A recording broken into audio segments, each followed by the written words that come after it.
Hello दोस्तों, स्वागत है आपका हमारे YouTube channel mission lecturer UK 2025 पर। तो दोस्तों, आज की क्लास में हम बात करेंगे करंट अफेयर अप्रैल की, क्योंकि ये जो करंट अफेयर है आजकल के ग्रुप सी के सभी एग्ज़ाम्स के लिए काफ़ी हेल्पफुल है। जैसे आपका पटवारी का एग्ज़ाम है, लेखपाल का है, ग्राम विकास अधिकारी का है।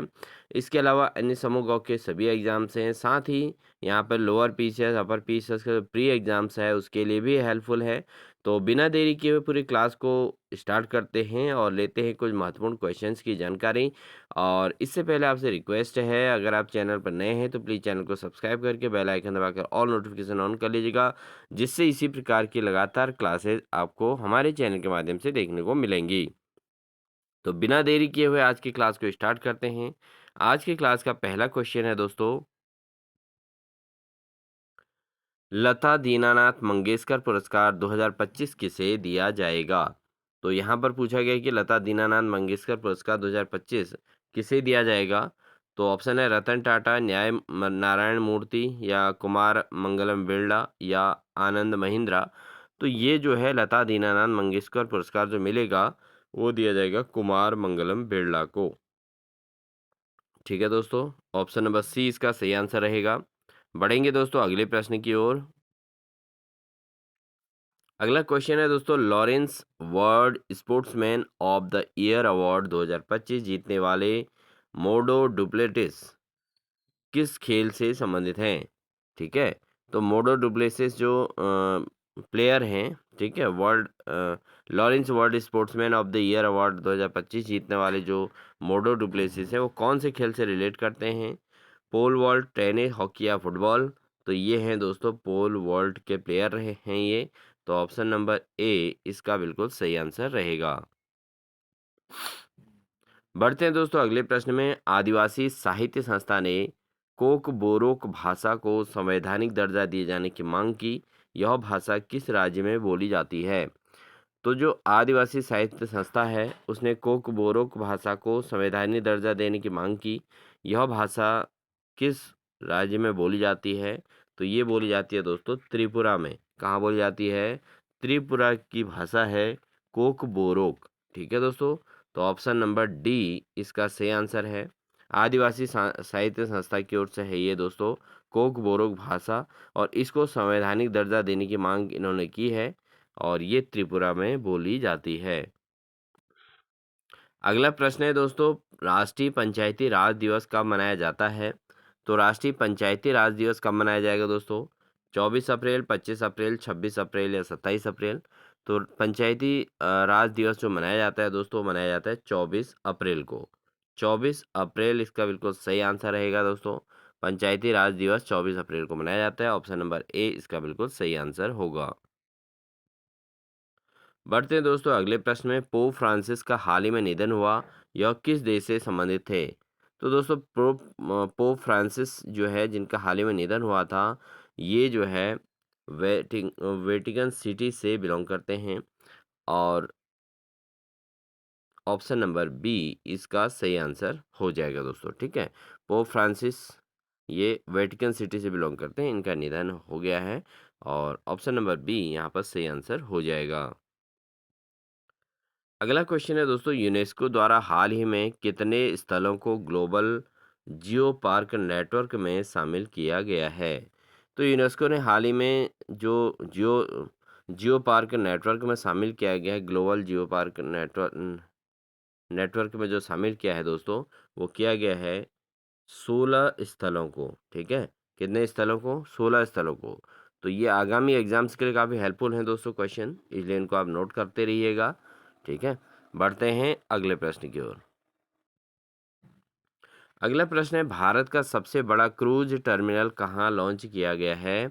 तो भारत का जो सबसे बड़ा क्रूज टर्मिनल लॉन्च किया गया है दोस्तों, ये किया गया है मुंबई में। कहाँ किया गया?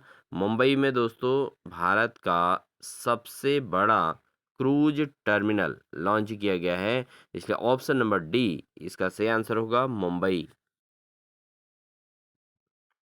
अगला क्वेश्चन है दोस्तों, गरिया पूजा त्योहार किस राज्य में मनाया जाता है? तो गरिया पूजा जो त्योहार है दोस्तों, ये किस राज्य में मनाया जाता है? ऑप्शन है असम, मिजोरम, त्रिपुरा या मेघालय। तो गरिया पूजा त्योहार जो मनाया जाता है दोस्तों, ये मनाया जाता है त्रिपुरा में। त्रिपुरा में दोस्तों गरिया पूजा त्योहार मनाया जाता है, इसलिए ऑप्शन नंबर सी इसका बिल्कुल सही आंसर हो जाएगा। बढ़ते हैं दोस्तों अगले प्रश्न में। ऑस्कर अवार्ड्स 2028 से एक नई पुरस्कार श्रेणी कौन सी जोड़ी जाएगी? तो ऑस्कर अवार्ड्स 2028 से एक नई पुरस्कार की श्रेणी को जोड़ा जाएगा। तो कौन सा है दोस्तों? वह है सर्वश्रेष्ठ स्टंट डिजाइन। सर्वश्रेष्ठ स्टंट डिजाइन को भी ऑस्कर अवार्ड्स 2028 ऑस्कर अवार्ड्स के अंतर्गत जोड़ा जाएगा, और ये 2028 में जोड़ा जाएगा। कौन सा दोस्तों? सर्वश्रेष्ठ स्टंट डिजाइन। ठीक है, तो ऑप्शन नंबर सी इसका बिल्कुल सही आंसर हो जाएगा। बढ़ते हैं दोस्तों अगले प्रश्न में। 34वां सरस्वती सम्मान किसे दिया गया है? तो 34th सरस्वती सम्मान जो दिया गया है वो किसे दिया गया है? डॉक्टर गणेश देवी या नीलिमा घोष, महामहोपाध्याय साधु भरदेश दास या शंकर अय्यर। ठीक है, तो ये जो 34वां सरस्वती सम्मान जो दिया गया है दोस्तों, वो दिया गया है महामहोपाध्याय साधु भद्रेश दास को। तो ऑप्शन नंबर सी इसका सही आंसर रहेगा। अगला प्रश्न है, संजीव खन्ना के सेवानिवृत्त होने के बाद 52वें मुख्य न्यायाधीश के रूप में किसे नियुक्त किया जाएगा? तो खन्ना जो है, इनको ये जब सेवानिवृत्त हो जाएंगे दोस्तों, उनके बाद जो है 52वें मुख्य न्यायाधीश के रूप में किसे नियुक्त किया जाएगा?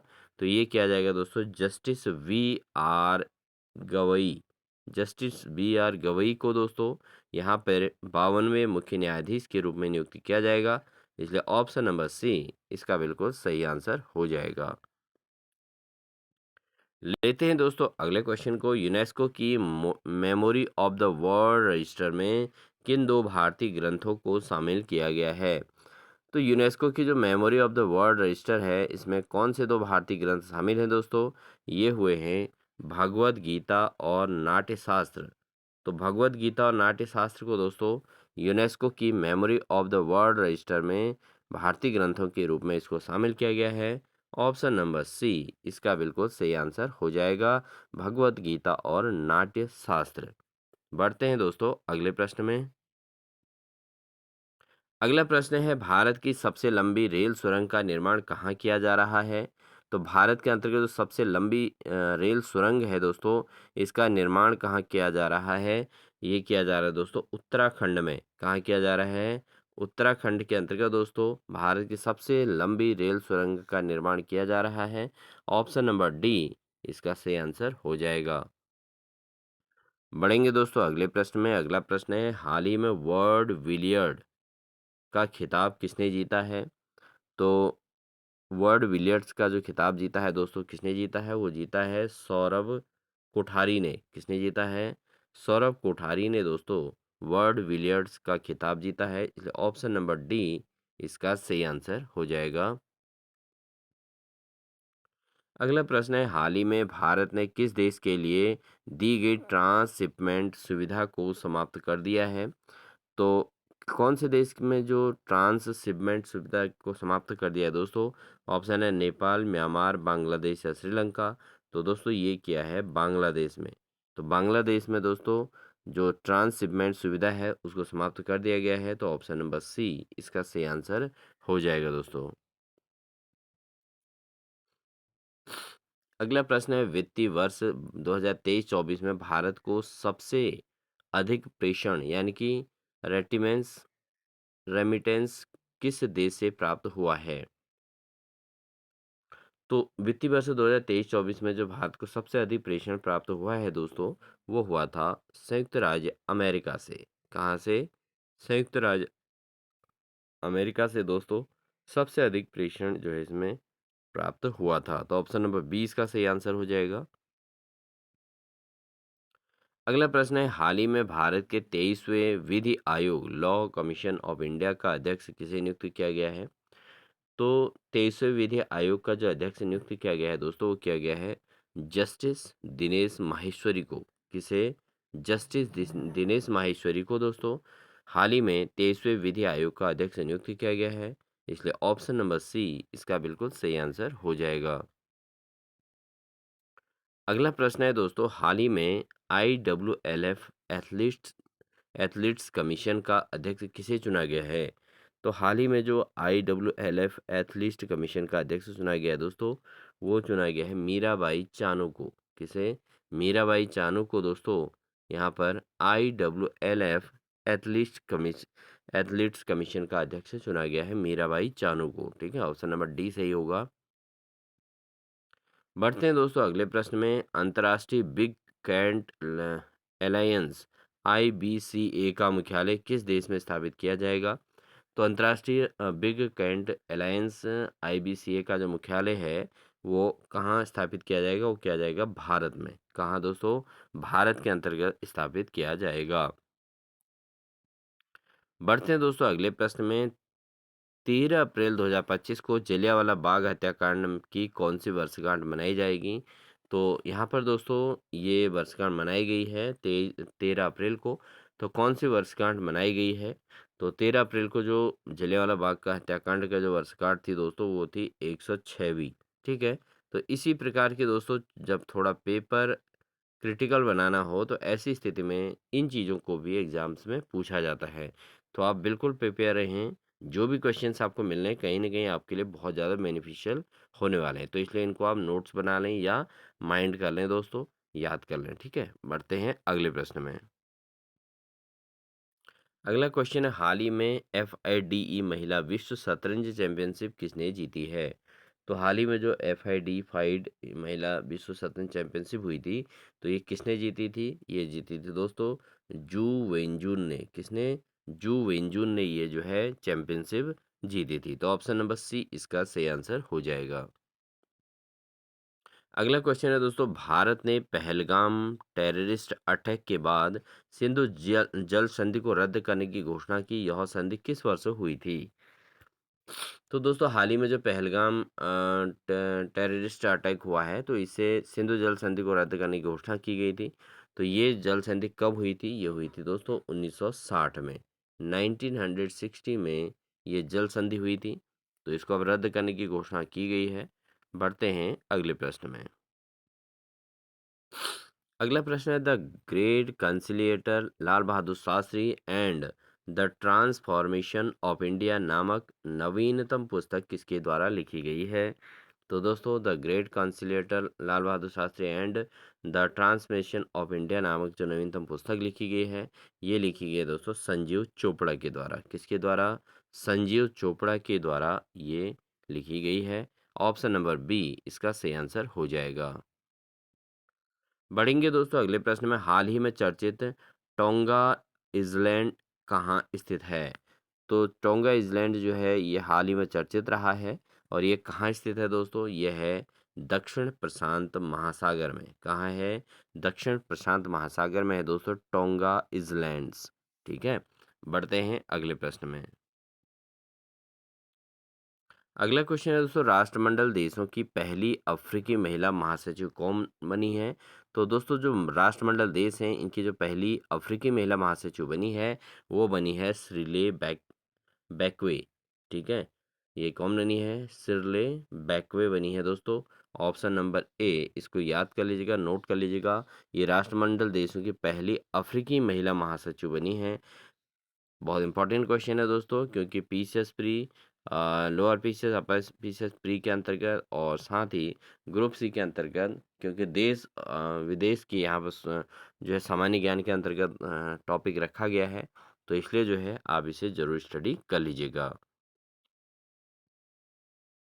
अगला क्वेश्चन है, नेशनल वीमेंस हॉकी लीग 2024-25 का विजेता कौन बना है? तो नेशनल वीमेंस हॉकी लीग 2024-25 का जो विजेता है दोस्तों वो है हॉकी हरियाणा। कौन बना है दोस्तों? हॉकी हरियाणा दोस्तों नेशनल वीमेंस हॉकी लीग 2024-25 का विजेता बना है। इसलिए ऑप्शन नंबर ए इसका बिल्कुल सही आंसर हो जाएगा। बढ़ते हैं दोस्तों अगले प्रश्न में। गोरसाम कोरा उत्सव प्रतिवर्ष भारत के किस राज्य में मनाया जाता है? तो गोरसाम कोरा उत्सव प्रतिवर्ष भारत में जो मनाया जाता है दोस्तों वो मनाया जाता है अरुणाचल प्रदेश में। कहाँ मनाया जाएगा? अरुणाचल प्रदेश में ये मनाया जाता है दोस्तों। गोरसाम कोरा उत्सव प्रतिवर्ष अरुणाचल प्रदेश के अंतर्गत मनाया जाता है। इसका नाम रखें, याद रखें दोस्तों, गोरसाम कोरा उत्सव, ठीक है। बढ़ते हैं दोस्तों अगले प्रश्न में। 1 अप्रैल को केंद्रीय जांच ब्यूरो सीबीआई का कौन सा स्थापना दिवस मनाया जा गया था? तो 1 अप्रैल को केंद्रीय जांच ब्यूरो सीबीआई की जो स्थापना दिवस मनाया गया था दोस्तों, वो मनाया गया था 62वां 62वां जो है सीबीआई का स्थापना दिवस मनाया गया था। इसलिए ऑप्शन नंबर सी इसका सही आंसर हो जाएगा। बढ़ते हैं दोस्तों अगले प्रश्न में। राम सहाय पांडे जिनका हाल ही में निधन हुआ है, वो एक किस क्षेत्र से संबंधित थे? तो राम सहाय पांडे जिनका निधन हुआ है वो दोस्तों लोक नृत्य से संबंधित है। किससे संबंधित है? लोक नृत्य से संबंधित है। इसलिए ऑप्शन नंबर बी इसका सही आंसर हो जाएगा।